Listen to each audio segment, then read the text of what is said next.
Hi everyone. Hope everyone's having a great day, and I am just settling in to do my next video here for Coffee, Crime, and Crafts. I have my coffee, I have my craft, and we'll get to the crime now in a few minutes. A few months ago, I joined a Facebook group called Cross Stitchers Who Read. It's basically an online book club for Stitchers. And the inaugural book that we read in the group to discuss was Alias by Margaret Atwood. Atwood's book is actually a historical fiction. It delves into the murder of Thomas Kinnear Esquire and his housekeeper, Nancy Montgomery, which happened in 1843. So we're going to take a little step back in time and discuss this murder. The plot centers around a 16-year-old maid named Grace Marks and the life events that led to her being dubbed one of the first lunatic murderesses, as there were quotes in newspapers. She was one of the first lunatic murderesses in Canada. So after reading that book, I became intrigued by the factual life of Grace Marks, not just the fictionalized portion of the book. So on today's episode, we're going to be discussing the actual events of the murders that gripped our nation. And not only because of the gruesome details of the double murder of Thomas Kinnear and Nancy Montgomery, but because of the sensational evidence and the trial of Grace Marks, along with stable hand James McDermott. I hope the episode contains some interesting details that even those of you who have read Atwood's book will enjoy learning about. So while we're discussing the historical case today, I'm going to be working on a cross-stitch piece. So this is the Martin Luther King sampler by Stone Street Stitchworks. I apologize if my camera shakes at all. I have it mounted above me, and sometimes if I move the table, the camera will shift as well. This is the Martin Luther King sampler by Stone Street Stitchworks. I started this piece a couple of months ago, but I've been so bogged down working on my full coverage piece, Folk Witch, lately that this one's been languishing and I haven't really picked it up in a while. This is being stitched on a 28 count tea-dyed linen, it's called. I think it's by Charles Craft. It was just a linen I bought in a tube at Michael's. And I'm using my own DMC color conversion for this. So without further ado, we're going to get to it.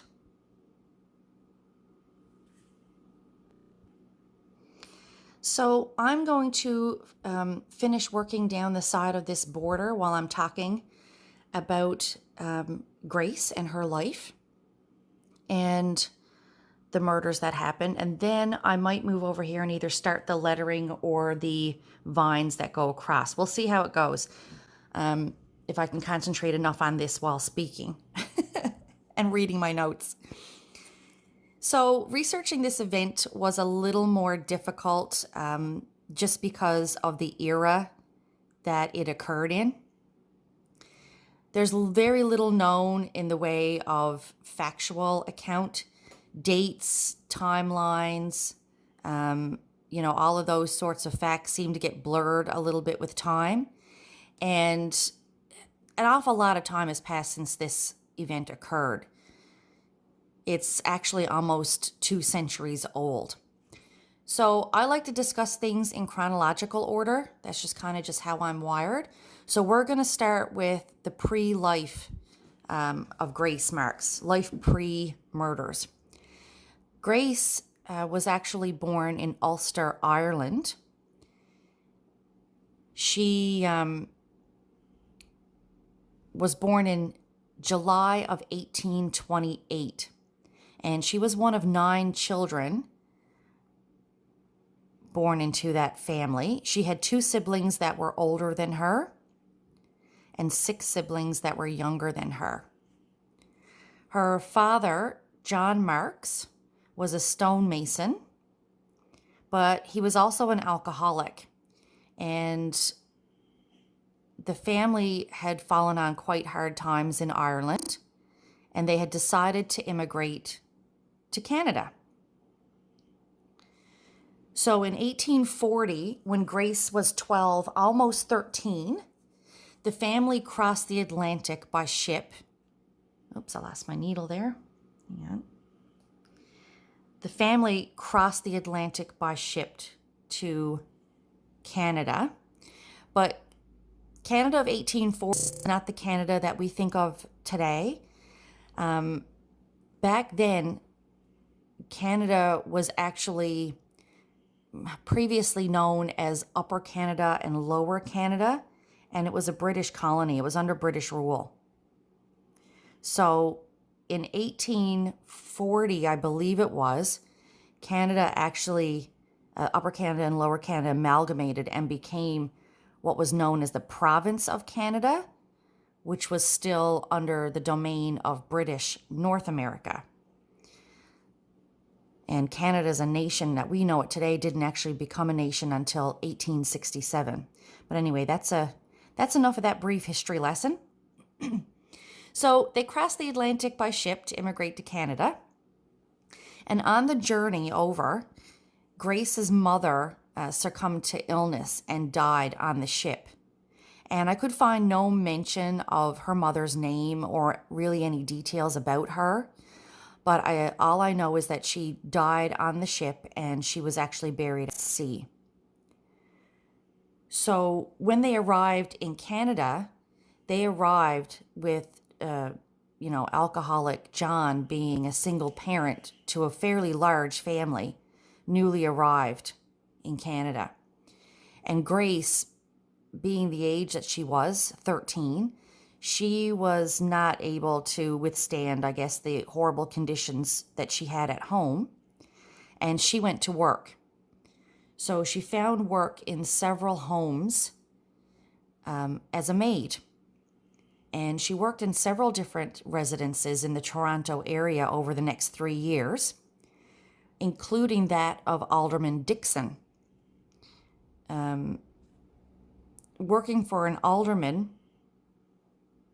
at that point anyway, could give you somewhat of a good reference, which would open up job opportunities possibly elsewhere for you. And an alderman, for those of you who don't know, is actually similar to a councillor on a town council. It's someone that's part of a municipal assembly. That term is normally used, I guess, under English law. So she was working for Alderman Dixon, and by June of 1843, she was actually employed as a maid at another residence, the residence of a Thomas Watson, who I believe was a shoemaker in Toronto. It was at his residence that she was now age 16. She met a lady by the name of Nancy Montgomery. So Hannah Nancy Montgomery was the housekeeper for an affluent man named Thomas Kinnear. And it was widely believed that Nancy and Thomas Kinnear were actually involved in a relationship, and that he allowed Nancy to kind of run the household as she saw fit, similar to if she was actually the lady of the house. So Nancy met Grace and offered her a job at the residence for Grace to come live at the home and help out with the daily chores, the housekeeping, the general upkeep of the house.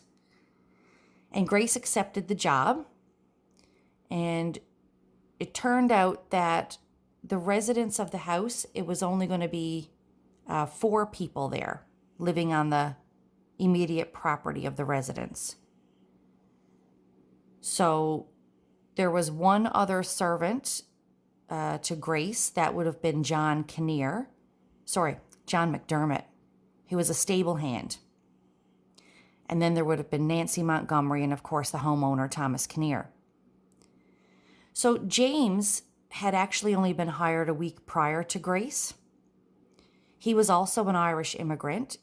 He was born in 1823, and he came to Canada in 1837, working as a waiter on a steamer ship, and then he enlisted in the 1st Regiment of Lower Canada. And when the regiment disbanded, he moved, it was in 1842, he moved into Toronto to find work and ended up getting hired by June of 1843, at the Kinnear residence. So by the time the murders occurred, it was almost a month later. So Grace had been there almost a month. And by that time, tensions in the house had grown between Nancy, Grace, and James McDermott.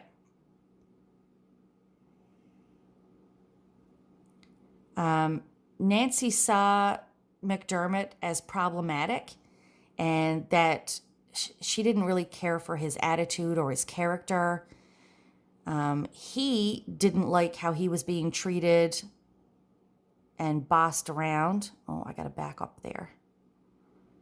Put a stitch in the wrong spot. He didn't like how he was being treated by Nancy and the air of superiority that, she seemed to have over them as servants. Even though, she was a housekeeper herself, but at the time, she was, being treated more as the lady of the house.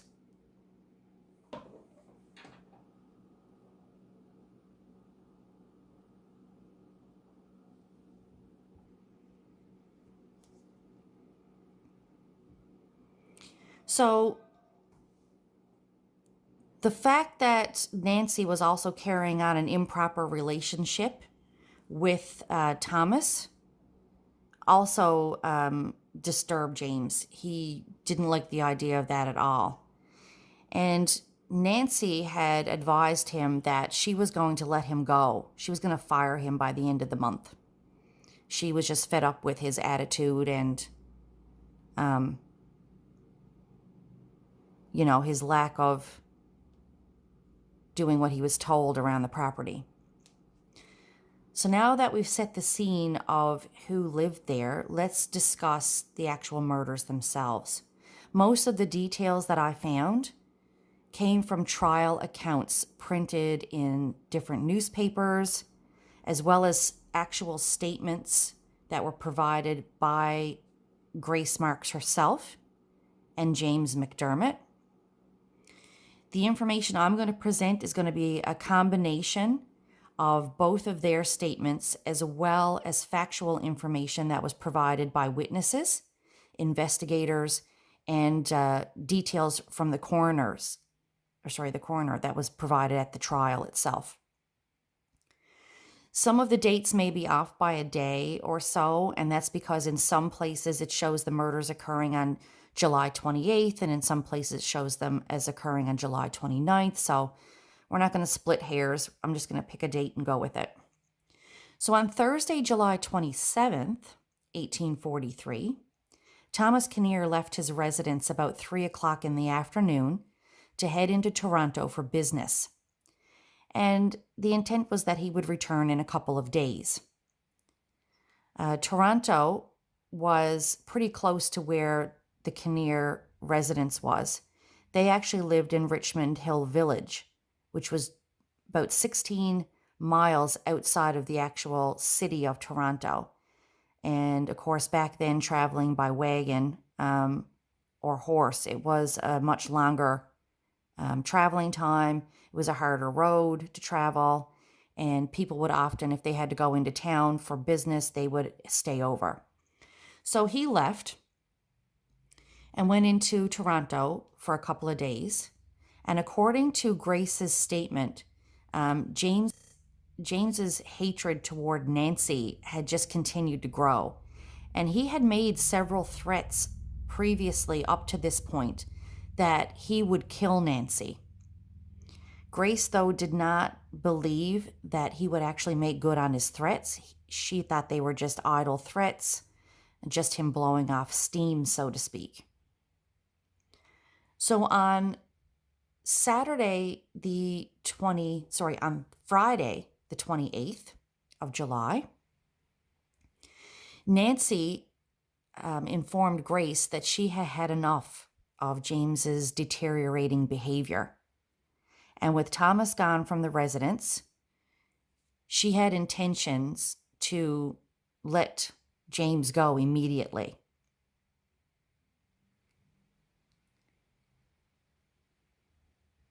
So she said she would pay his wages and that he would have to leave the property by Saturday afternoon the following day. And she had Grace inform James of her intent to do so.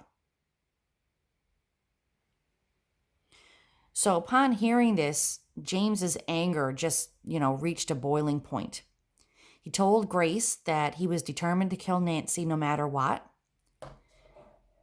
And he was going to do it that very night.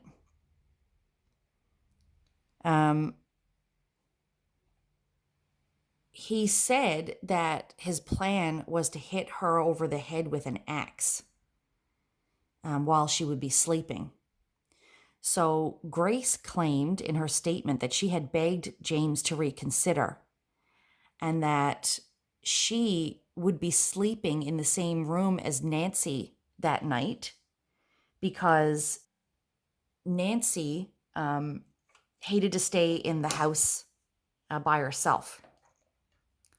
So instead of sleeping in her quarters, Grace had intended to come up and stay with Nancy for the night in the bedroom. And she told James she was afraid that he would actually hit her on the head in error, in the dark, and mistake her for Nancy. So she begged him not to do it and said, we've got company coming. The neighborhood boy, James Walsh, is going to come over and visit. He's going to play his flute. He's going to stay with us for the evening for a while. So, please just, don't kill Nancy.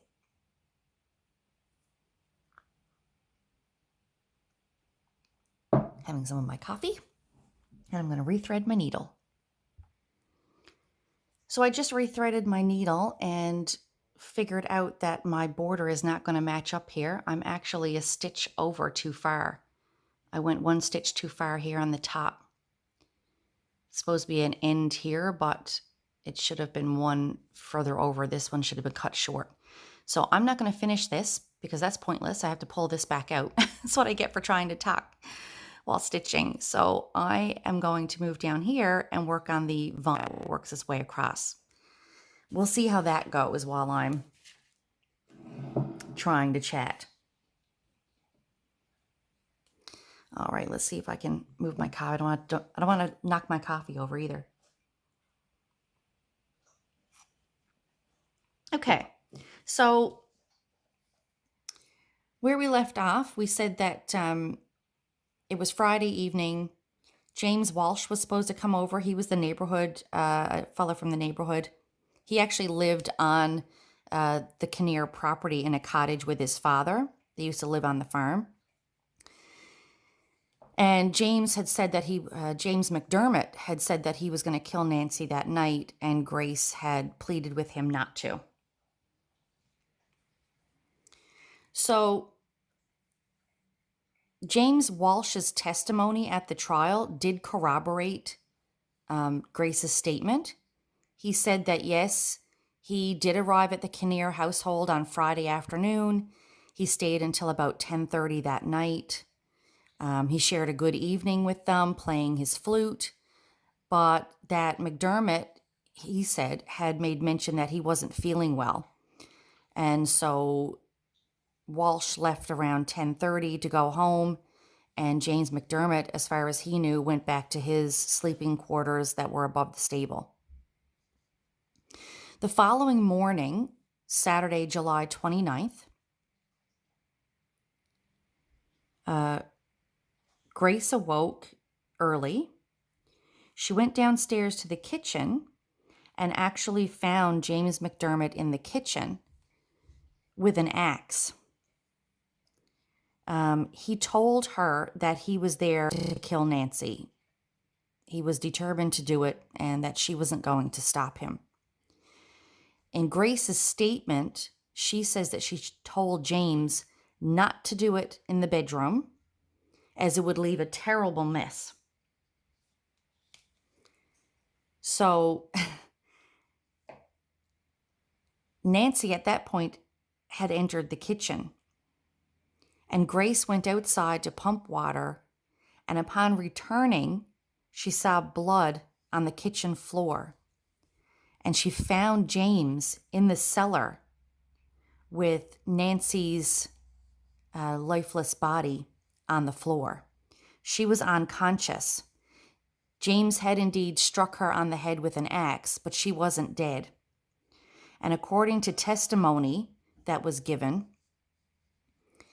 it was at this point that Grace used her handkerchief and tied it around Nancy's neck and strangled her until she was actually dead.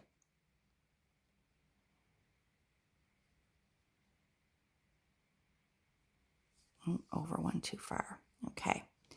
So it's believed that Mr. Kinnear returned home later on Saturday.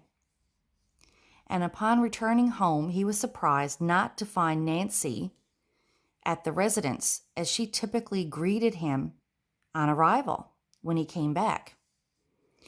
Grace told him that Nancy had left to go visit the Wright residence, which she typically frequented. So, although Thomas thought it odd, apparently, he didn't really question it. He got settled in and he ate dinner. And once he was all settled into the house, according to testimony, James McDermott came into the house calling out to him, saying that he had something that needed Mr. Kinnear's attention. And as Kinnear got up and walked from the parlor out into the hallway, he was shot with a double-barrel shotgun, a single shot in the chest, and his body was dragged down the stairs and dumped in the cellar. Grace and James then hastily gathered their belongings. They ransacked the house.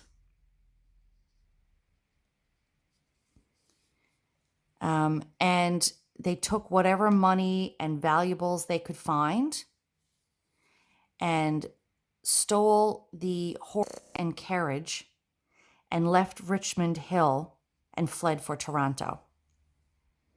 They traveled through the night and they arrived at a hotel in Toronto in the early morning hours of Sunday, July 30th.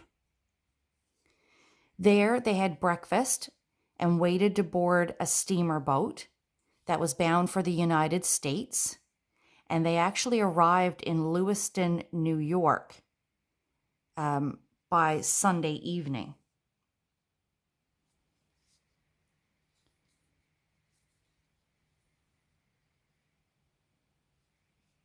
On Sunday morning, while James and Grace were in Toronto boarding the boat, a neighbor, another James Newton, he showed up at the Kinnear residence to visit Thomas Kinnear, and he found the house to be empty. He thought it odd that there shouldn't be anyone around, including the servants. So he went over to the Walsh residence, which was the nearest neighbor, and that's where James Walsh lived with his father. Upon inquiring there if anyone had seen them, he was told that no one at the Walsh residence had seen anyone from the Kinnear property since earlier the previous day because young James Walsh had stopped by in the afternoon. So Newton and Walsh returned to the Kinnear residence and walked inside to investigate. And apparently, there were some drops of blood they noticed on the kitchen floor, and could find no one in the residence, and the master bedroom had not been slept in. So Walsh agreed to stay at the property while Newton went for help, basically. So he went to the Wrights' property looking for Nancy Montgomery. Of course, she wasn't found. She wasn't there. On the way back to the Kinnear property, he stopped at the residence of Francis Boyd, notified him of the strange disappearance, and then Newton and Boyd returned to the property to give the house a thorough search with Walsh. By this time, it was now afternoon, and when they entered the home, of course, they found more blood on the kitchen floor. They noticed the rooms had been, the other rooms in the house had been rifled through and gone through.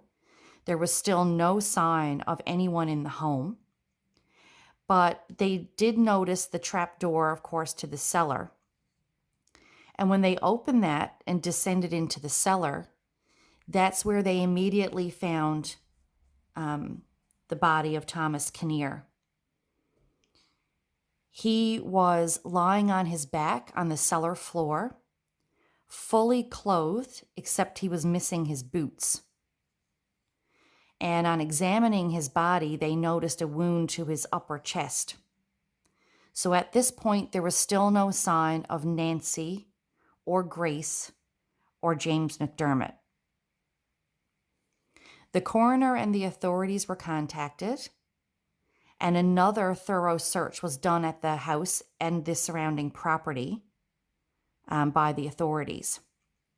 The coroner examined Mr. Kinnear's body at the scene, and he determined, I guess, that the cause of death was a single shot to the left upper chest.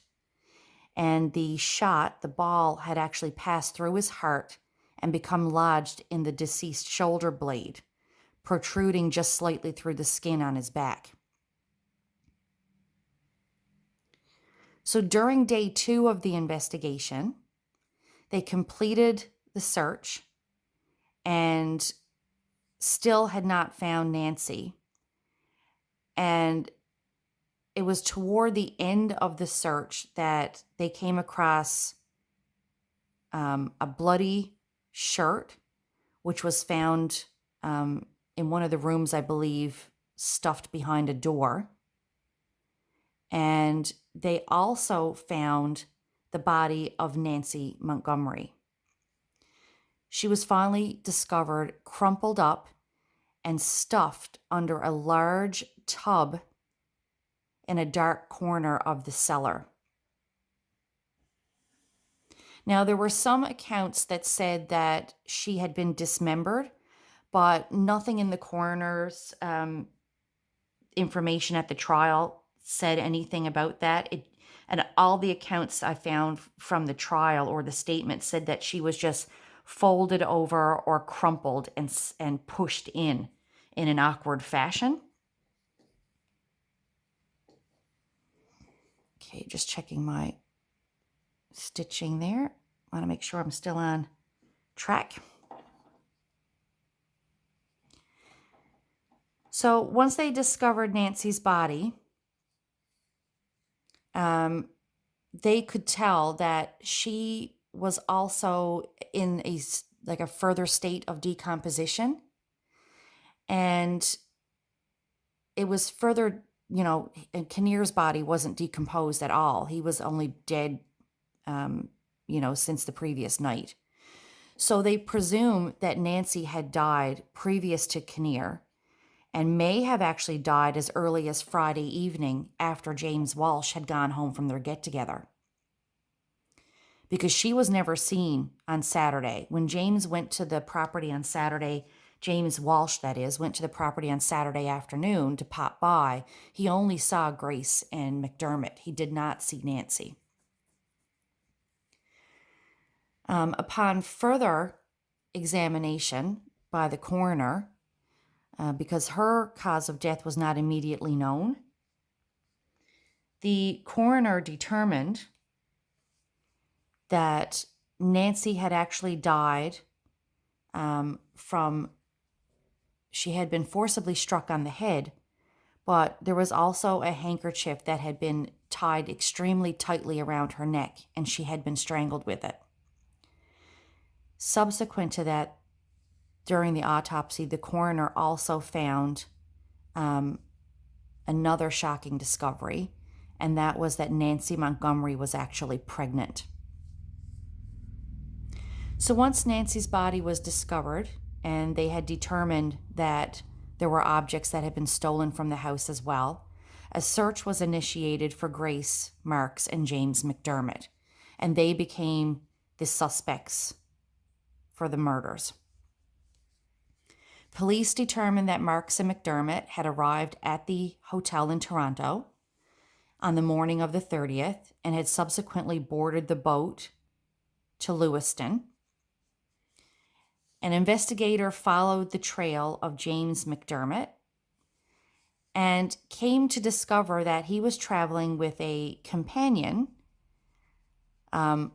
identified as a young girl who was calling herself Mary Whitney.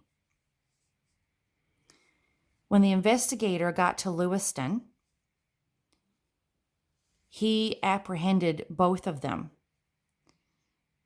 He found where they were located and returned them to Toronto. They were found in the possession of the horse and wagon from Kinnear's residence, as well as a number of belongings of both of the victims.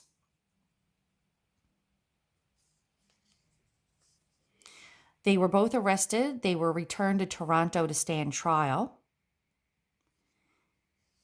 And news broke at this point of the scandalous crime and the fact that the accused was just a 16-year-old girl.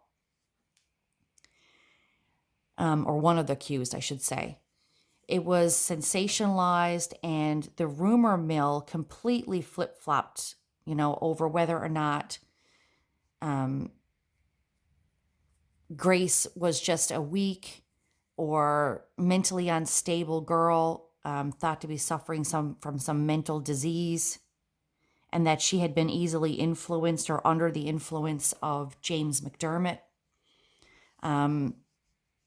She was thought to have believed that she was someone else at times. This was thought to be the reason that she may have been calling herself Mary Whitney. And then there were other times that Grace was portrayed as a lunatic murderess, and that she was actually the mastermind behind the killings, and that she had coerced James to do her bidding and help her to kill Kinnear and Montgomery. So the trial for the murder of Thomas Kinnear began on November 3rd of 1843, and the trial for Nancy's murder was to commence after. It was supposed to follow Thomas's trial. An immense crowd attended the court, all eager to get a glimpse of the suspects and learn the details of the murders.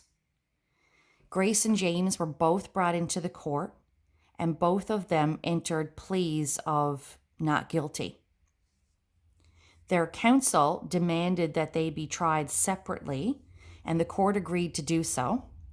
So James was going to be the first one tried, and his trial commenced immediately right then and there on the 3rd of November.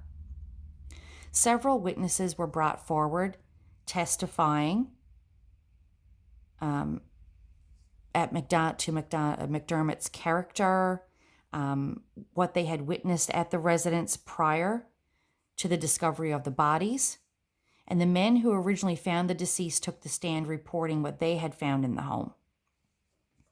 Jonathan Jefferson, who was actually the butcher there, he testified that he called at the Kinnear residence on Saturday as he did every week with the weekly meat delivery. But on this occasion, Grace Marks had actually met him at the door in the kitchen, who he had never dealt with before, as he'd always dealt with Nancy. And she told him that they would not require their meat order that week. Jefferson thought this was odd, as they had always taken a delivery on a Saturday, but he didn't really question it. And, Grace provided the explanation that Nancy was not there and Mr. Kinnear was away and they wouldn't be needing the meat order that week. So he left. James Walsh, who lived in the cottage there on the property with his father, he occasionally ran errands for Mr. Kinnear, and he was a frequent visitor to the house. So he took the stand, and he testified that he was at the residence on Friday night in the company of James McDermott, Grace Marks, and Nancy. And on Saturday evening, he stated that he had returned to the property and saw James crossing the yard to the poultry house with something white in his hand.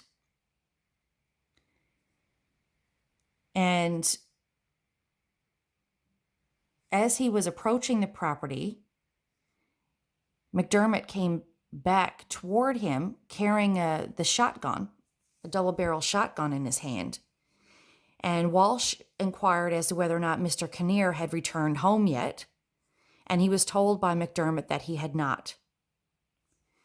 So when Walsh asked him about the gun, McDermott had told him he had been shooting at birds, which Walsh thought was odd, as he had never seen McDermott in possession of one of Mr. Kinnear's guns before.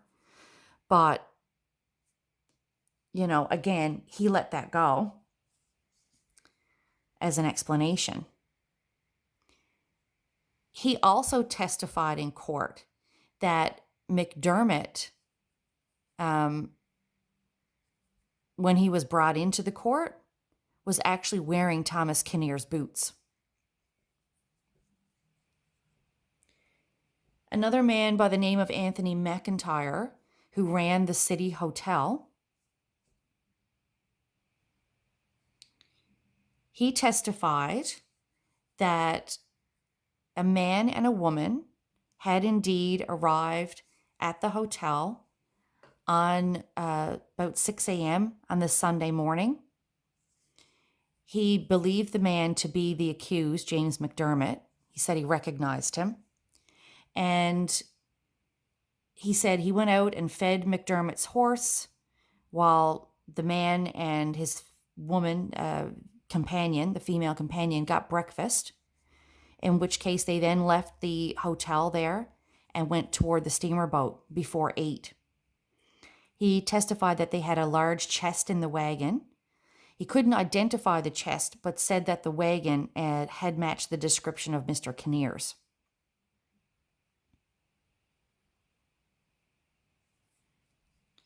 George Kingsmill, who was the high bailiff for the city of Toronto, he said that as soon as he received information regarding the murder from Richmond Hill, he traveled to Niagara and then proceeded from there to Lewiston, New York, arriving by 5 a.m. on Monday morning. And after making inquiries, he discovered where the suspects had taken lodging for the night, and he went there directly. He discovered Grace in her room, dressing, and James McDermott was sleeping in an adjoining room. A quick search of the room turned up several items belonging to Mr. Kinnear, such as a snuff box, keys, a trunk full of clothing, and a carpet bag that was in the possession of Grace Marks. So Grace's statement of events was presented to the court, in which she proclaimed that James McDermott was solely responsible.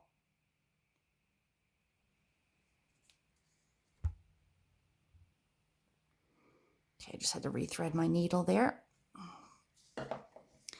So she claimed that he was solely responsible, and she tried to say that she had absolutely no recollection at all of the actual murders and that she wasn't present during either.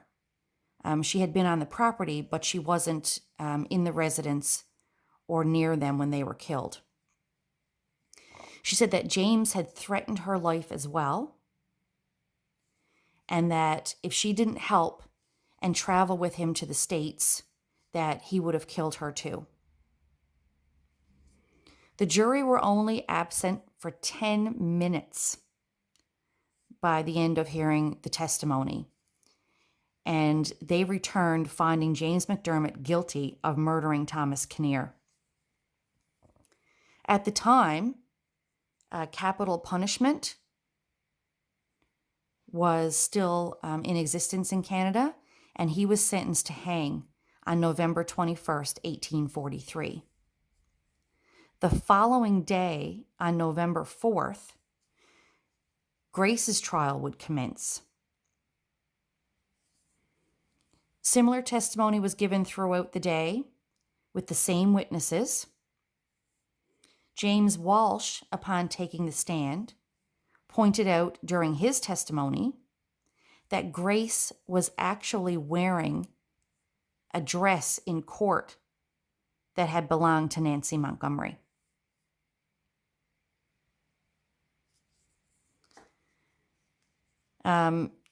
James McDermott's statement was provided to the court as well, in which he placed blame on Grace. I have to take this stitch back out. He said that she had been the one coercing him to assist her in killing Nancy, who she thoroughly disliked and strongly disapproved of her relationship with Mr. Kinnear. He said that Grace wanted him to kill Nancy and then they would kill Mr. Kinnear, and that Grace had made previous threats to kill them by putting poison in their porridge. Again, by the end of the day, the jury deliberated and they found Grace Marks guilty of the murder of Thomas Kinnear. But they put forth to the court a recommendation of mercy. When the sentence was read, it was determined that she was also going to suffer the same fate as James McDermott. She was to be hanged as well on November 21st. And at that point, Grace fainted in court. The Chief Justice did not feel that there would be any leniency toward Grace, but he did put forward the recommendation of mercy that was made to the jury. He put forth that recommendation to the proper authorities in charge of executing her sentence. And as, you know, in hopes, I guess, that she might not get the death sentence after all. As both parties were found guilty and sentenced to death for the murder of Kinnear, they were never actually tried for Montgomery's death. Due to Grace's age, and some questions, though, surrounding whether or not she was of sound mind, the mercy recommendation by the jury was actually provided, and the authorities did commute her sentence to life in prison instead.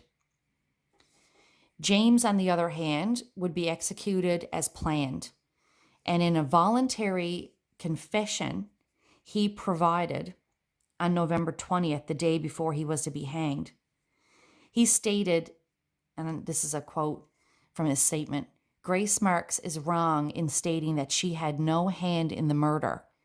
She was the means from the beginning to end." On November 21st, The following day, a large crowd gathered outside the jail in Toronto to witness his execution. And when he was brought forth, James confirmed his confession from the previous day to be true, and that he had just one further thing to add, one more remark to make. He said that when the housekeeper was thrown down in the cellar, it was actually Grace Marks, who herself had followed him into the cellar, and while he held Nancy's arms, Grace tied a handkerchief, a white cloth, tight around Nancy's neck and had strangled her until she was dead. Grace lived the next 29 years, incarcerated in the famous Kingston Penitentiary. This facility is actually the former maximum security prison that was considered to be a state-of-the-art facility at the time. The prison housed male and female prisoners. Oh, I've gone off here with my stitching. One moment.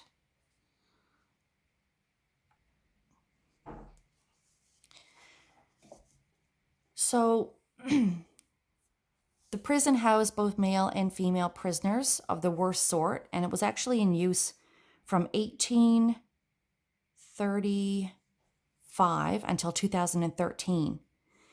Prisoners were all housed in individual cells, which were unbelievably small. The original cells at the prison during Grace's time were only 26 inches wide by 8 feet deep, and they were only 6'7" high. I mean, that's literally living in a box, a shoebox. Male prisoners were often employed as rope makers, blacksmiths, carpenters, that sort of thing. And the female prisoners were usually employed in the prison doing some form of needlework, either sewing or tailoring, or they worked in the laundry. Prisoners were also put on display at the penitentiary. You could actually visit Kingston Penitentiary and take tours of the prison where, prisoners would be paraded out for people to see. Because of the sensational nature of her crime, a Canadian writer by the name of Susannah Moody got permission to meet with Grace and interview her. She wrote a book in 1853 called Life in the Clearings versus the Bush, and it was an account of her life in society and culture in Upper Canada as she saw it. But in that book, about halfway through, there is a chapter on Grace Marks. And the book is actually still available online. It's an open source document, so if you want to read that, you can. But I should warn you that in later years of